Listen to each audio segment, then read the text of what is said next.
Bienvenidos, amados de Dios, Casa Creyente. Continuaremos con el estudio del nacimiento de la Iglesia de Gracia, estudio del libro de Hechos. Esta es la parte 2A. Como se les dijo la vez anterior, se ha dividido de esta manera por lo extenso que es el estudio y para poder trabajarlos más intensamente y poder entender y escudriñar mejor el corazón de Dios. Como veíamos en la parte primera,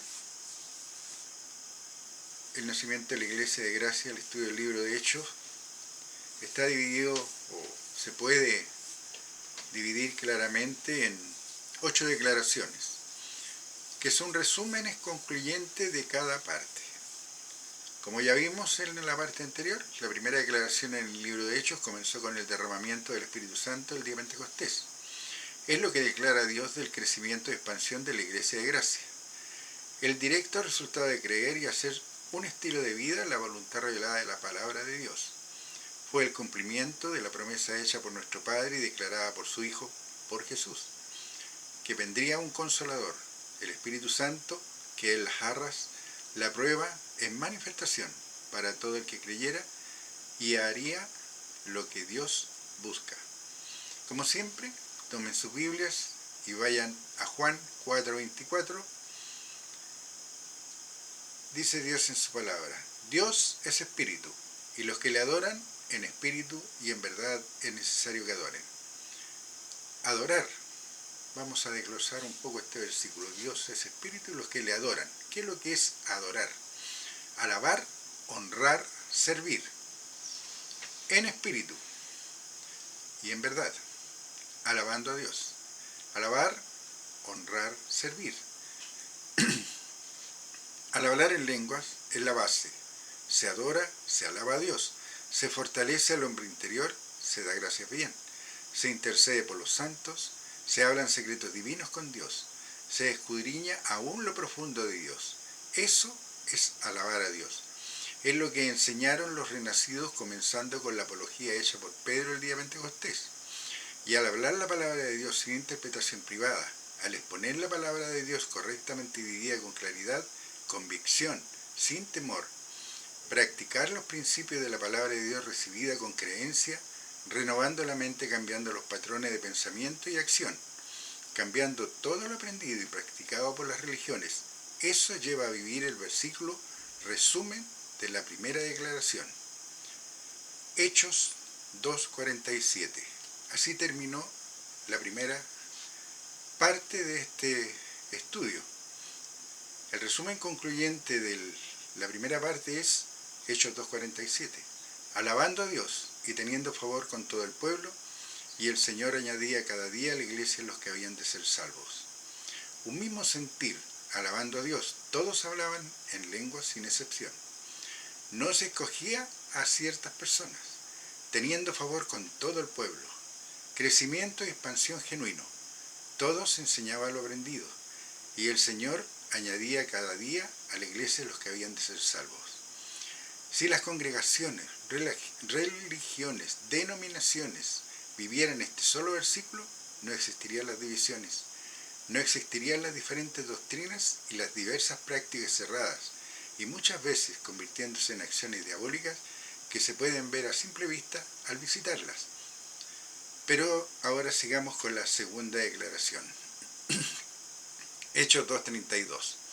Y era traído un hombre cojo de nacimiento a quien ponían cada día a la puerta del templo, que se llama La Hermosa, para que pidiese limosna de los que entraban en el templo. Hechos 2:33. Este, cuando vio a Pedro y a Juan que iban a entrar en el templo, les rogaba que le diesen limosna. Hechos 3:4. Pedro, con Juan fijando en él los ojos, le dijo: míranos. Hechos 3:5. Entonces él les estuvo atento, esperando recibir de ellos algo. Hechos 3:6. Mas Pedro dijo: no tengo plata ni oro, pero lo que tengo te doy. En el nombre de Jesucristo de Nazaret, levántate y anda. Hechos 3:7. Y tomándole por la mano derecha le levantó, y al momento se le afirmaron los pies y tobillos. Hechos 3:8. Y saltando se puso en pie y anduvo, y entró con ellos en el templo, andando y saltando y alabando a Dios. Cuando se lee la palabra de Dios y se pone atención a lo que Dios está diciendo y enseñando, sumado a la completa disposición de aprender, Dios abrirá los ojos del entendimiento, cumpliendo así su palabra. Quiero que volvamos atrás un poco. ¿Se fijan lo que hizo Pedro? No dio dinero. Él le dijo, míranos. ¿Qué esperaba al decir a este hombre que lo miraran? A Pedro y a Juan. ¿Qué creen ustedes que esperaba ver Pedro para decir o continuar adelante con la sanidad? Que el hombre creyera, que viera esa necesidad de sanidad en su corazón. ¿Recuerdan? Que los ojos son las ventanas del alma. Entonces, Hechos 3:5 decía, entonces él estuvo atento, esperando recibir de ellos algo. Y Pedro lo encauzó a creer correctamente. Mas Pedro dijo, no tengo plata ni oro, pero lo que tengo te doy. En el nombre de Jesucristo de Nazaret, levántate y anda. La promesa estaba hecha por un hombre de Dios. Hechos 3:7. Y tomándole por la mano derecha le levantó, y al momento se le afirmaron los pies y tobillos. ¿Se acuerdan que siempre se le está diciendo que para recibir algo de Dios tenemos que accionar? A este hombre lo llevaron, por decirlo de alguna manera, al límite. ¿Se acuerdan lo que hizo Jesucristo? Al hombre de la mano seca, extiende tu mano. Y el hombre tomó la acción y extendió la mano y fue la mano restaurada sana. Después le dijo al hombre que estaba inválido, toma tu lecho y ándate, y el hombre accionó y fue sano desde ese momento. Pedro, siguiendo esas enseñanzas que vio y vivió, le dijo al hombre, y tomándole por la mano derecha, le levantó. Y cuando este hombre recibió la mano, al momento se le levantaron los pies y tobillos, porque accionó con creencia. Hechos 3:8. ¿Y cómo lo sé que actuó con creencia? Y saltando se puso en pie y anduvo, y entró con ellos en el templo, andando y saltando, y alabando a Dios. Cuando se vive la palabra de Dios, la gloria siempre es para Dios. Y en esta sanidad no le dio gracias a Pedro por haberlo hecho, ni Pedro se vanaglorió de lo que había hecho. Él estaba cumpliendo su ministerio, restaurar al hombre con Dios. Él estaba siguiendo las enseñanzas de Jesucristo. Pondrán las manos sobre los enfermos y sanarán. ¿Se acuerdan que también lo vimos? Eso es vivir la palabra. Y no es nada más y nada menos que eso. Vivir la palabra, accionar de acuerdo a lo que hemos aprendido día tras día, lo que Dios nos está enseñando en forma particular o a través de los estudios que podamos hacer. Cuando se lee la palabra de Dios y se pone atención a lo que Dios está diciendo y enseñando, sumado a la completa disposición de aprender, Dios abrirá los ojos del entendimiento, cumpliendo así su palabra. Lucas 24:45. Entonces les abrió el entendimiento para que comprendiesen las Escrituras.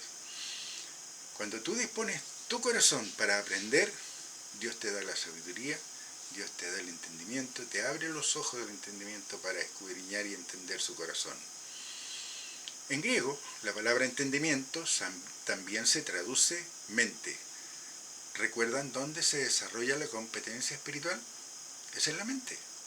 Lo que Jesucristo hizo fue operar el poder entregado por su Padre. Les abrió la mente para que entendiesen esta verdad. Hoy tenemos a Dios en Cristo en nosotros. ¿Se nos podrá abrir la mente y darnos entendimiento espiritual? Efesios 1:8. Alumbrando los ojos de vuestro entendimiento, para que sepáis cuál es la esperanza que Él os ha llamado y cuál es la riqueza de la gloria de su herencia en los santos. Romanos 12:2. No os conforméis a este siglo, sino transformaos por medio de la renovación de vuestro entendimiento, para que comprobéis cuál sea la buena voluntad de Dios, agradable y perfecta. Este versículo también lo hemos desglosado en estudios anteriores. No os conforméis. Eso conforméis es moldear, No te dejes moldear por este siglo. Este siglo está moldeado por tradiciones de hombres, por mandamientos de hombres, por doctrina de hombres. No te dejes moldear por eso, sino transformaos. Y veíamos que esta palabra transformaos en griego era metamorfos, que significaba un cambio radical.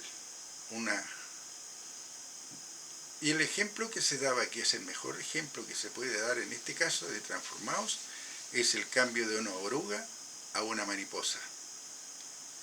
¿Y por qué medio ocurre esto? Por renovación de vuestro entendimiento. Es decir, cada pensamiento que yo tengo, yo lo cambio por la doctrina correcta. Y cuando yo lo hago, voy a poder comprobar cuál sea la buena voluntad de Dios, agradable y perfecta. No antes. Hechos 3:2. Y era traído un hombre cojo de nacimiento, a quien ponían cada día a la puerta del templo que se llama La Hermosa, para que pidiese limosna de los que entraban en el templo. Fíjense bien, y era traído un hombre cojo de nacimiento, a quien ponían cada día a la puerta del templo que se llama La Hermosa, para que pidiese limosna de los que entraban en el templo. Dice traído. ¿Quién lo traía?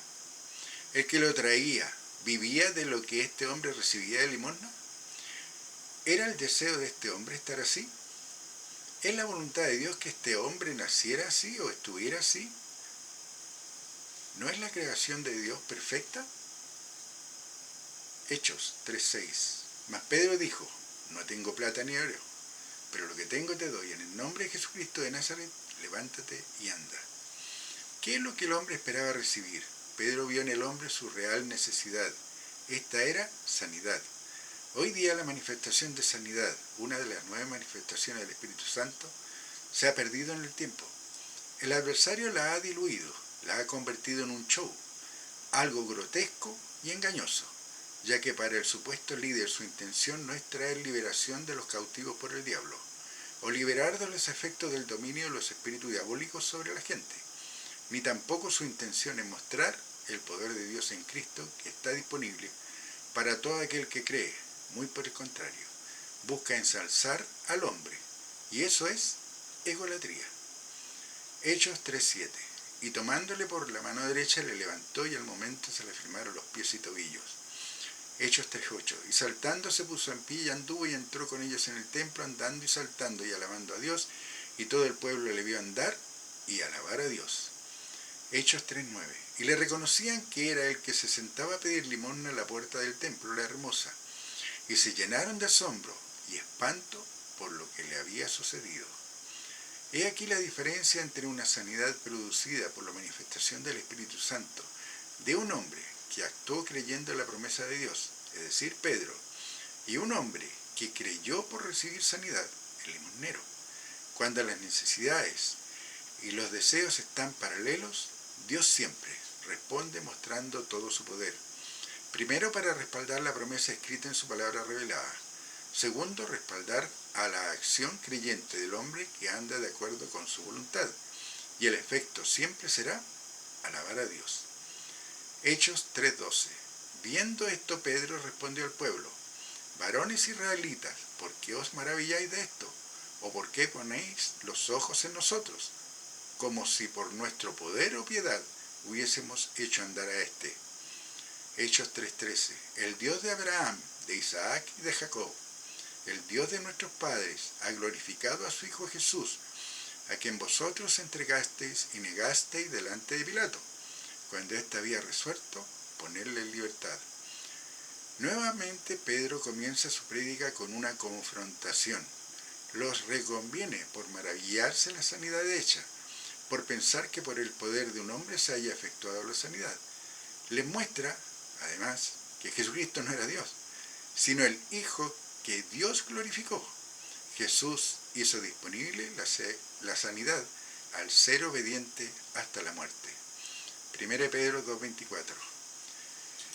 ¿Quién llevó él mismo nuestros pecados en su cuerpo sobre el madero, para que nosotros, estando muertos a los pecados, vivamos a la justicia, y por cuya herida fuisteis sanados? Esto es una prédica inspirada por Dios. Enseña, redarguye, corrige, instruye en justicia, y todo para la gloria de Dios, el Padre de Jesucristo, el que fue hecho mediador entre Dios y los hombres. Hechos 3:14. Mas vosotros negasteis al santo y al justo, y pedisteis que se os diese un homicida. Hechos 3:15. Y matasteis al autor de la vida, a quien Dios ha resucitado a los muertos, de lo cual nosotros somos testigos. Hechos 3:16. Y por la fe en su nombre, a este que vosotros veis y conocéis, le ha confirmado su nombre, y la fe que es por él ha dado a este esta completa sanidad en presencia de todos vosotros. ¿Cuántas religiones niegan al Hijo de Dios, al autor de la vida, es decir, a Jesucristo, al medio que el Padre usó para dar vida y vida en abundancia a su creación? ¿Cómo lo niegan? Al creer que Jesucristo es Dios, al creer que se tiene que ser líder para poder operar el poder del Espíritu Santo, al negarse a creer que hoy está disponible recibir en manifestación el Espíritu Santo de la promesa, al adorar a Jesús. Recuerden, Jesús es el humillado, Jesucristo, o Cristo Jesús, es el glorificado, al que Dios resucitó de entre los muertos, el que ahora está sentado a la diestra de su Padre. Esa es la diferencia. Si sigo llamándole Jesús es porque no he creído que ya no está colgando del madero. No he creído que Dios le levantó de los muertos. No he creído que fui sanado por su llaga. No he creído que fui salvo por gracia. No he creído la promesa de la vida eterna y que soy parte del remanente escogido por Dios. No he creído que soy importante dentro del cuerpo de Cristo. No he creído que soy el templo del Dios viviente. Y lo que es peor, no he creído que soy hijo de Dios por adopción. Hechos 3:22. Porque Moisés dijo a los padres: el Señor vuestro Dios os levantará profeta de entre vuestros hermanos, como a mí, a él oiréis en todas las cosas que os hable. Hechos 3:23. Y toda alma que no oiga a aquel profeta será desarraigada del pueblo. Jesucristo nunca dijo que era Dios. A él le conocían como el Hijo de Dios, pero también como profeta, el profeta de Dios. Mateo 13:57. Y se escandalizaban de él, pero Jesús les dijo: no hay profeta sin honra, sino en su propia tierra y en su casa. Hechos 13:58. Y no hizo allí muchos milagros a causa de la incredulidad de ellos. La causa por la que hoy no se ven estos milagros es la misma por la que Jesús no hizo milagros en su tierra, por la incredulidad de los que le oían. No es porque Dios no quiera o porque Dios haya cambiado, básicamente es por incredulidad de la gente. Hechos 4:1. Hablando ellos al pueblo, vinieron sobre ellos los sacerdotes con el jefe de la guardia del templo y los saduceos. Hechos 4:2. Resentido de quien se enseñase al pueblo y anunciasen en Jesús la resurrección de entre los muertos. Hechos 4:3.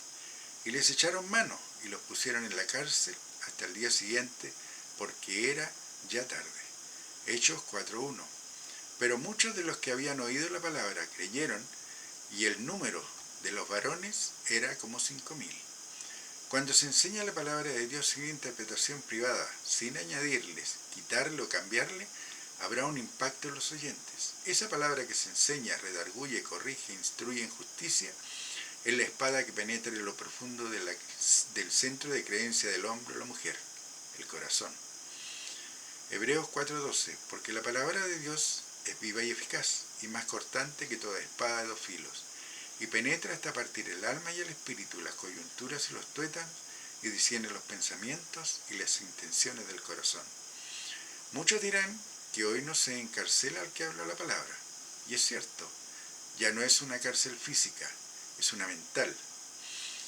Pero antes de seguir adelante, con respecto a que hoy no se encarcela al que habla la palabra de Dios, en algunos países sí se hace.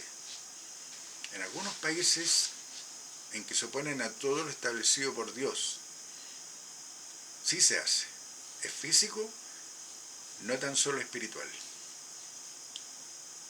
Pero también, dice, ya no es una cárcel física, es una mental, la que viven los que no la viven físicamente. Viven en una cárcel mental.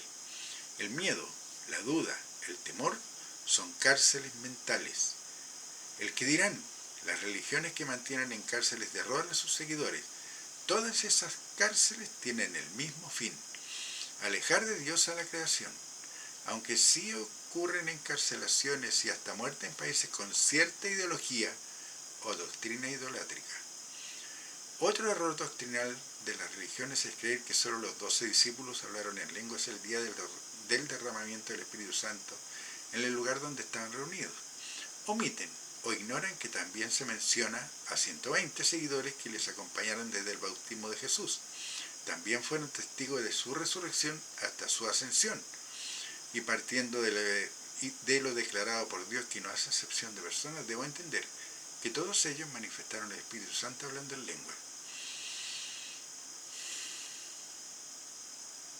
¿Se acuerdan de a quién eligieron para completar al grupo? Era uno de los 120. Eso lo vimos en el segmento anterior.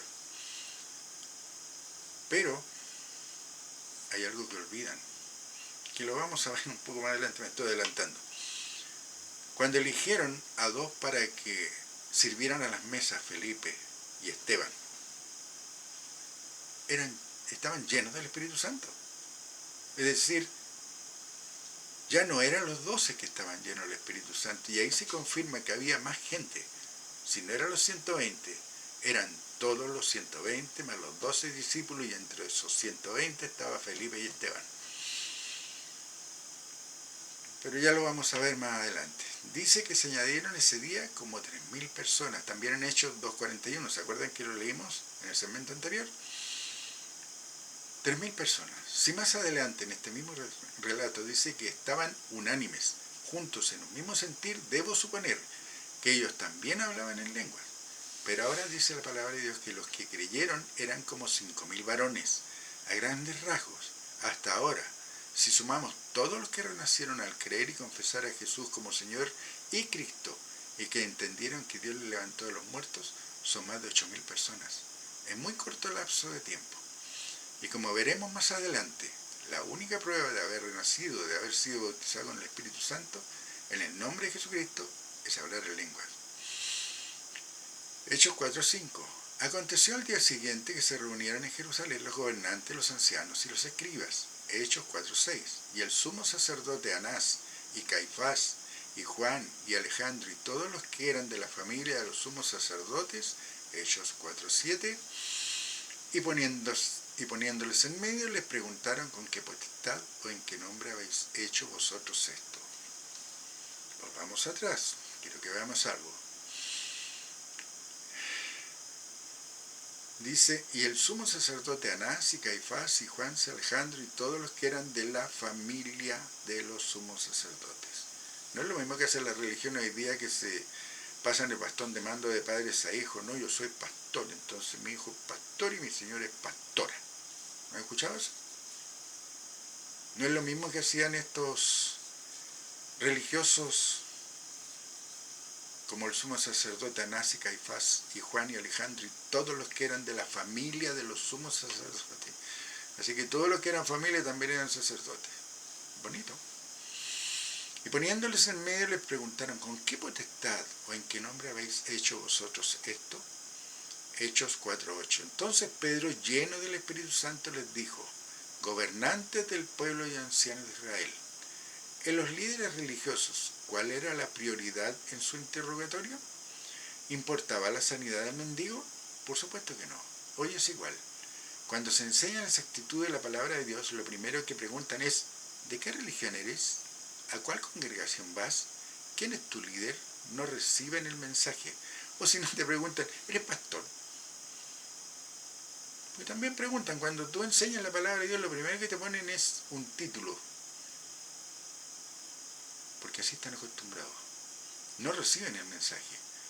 La palabra de Dios entregada, eso no les importa.